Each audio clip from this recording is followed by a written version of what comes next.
Anjali, happy birthday to you. Thanks டா. ஆமா, நான் தான் உன் இனிமையாச்சே. அப்புறம் எதுக்கு எனக்காக இதெல்லாம் செய்யற?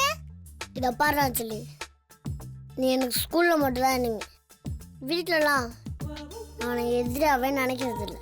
அப்படியா? ஆமாம். இதை பாருமா கண்ணு, ஸ்கூலுன்றது என்னோட ராஜ்யம். அங்கே நான் தான் ராஜா. ராஜானா ஒரு எதிரி இருக்கும்.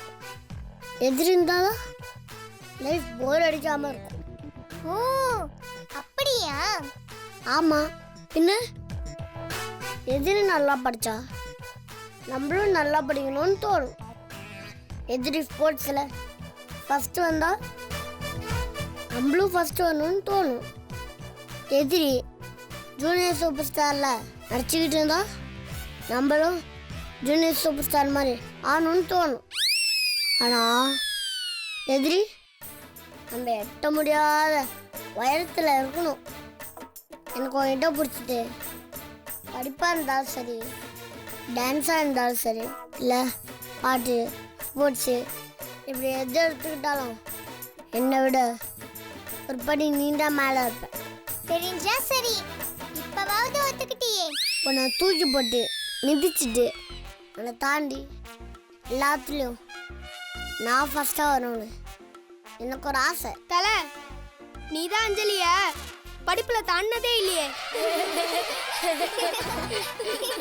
டேய், உன்னை கேட்டாங்களா? கம்னரா, இப்ப நீ என்ன தாண்டா சொல்ல வர?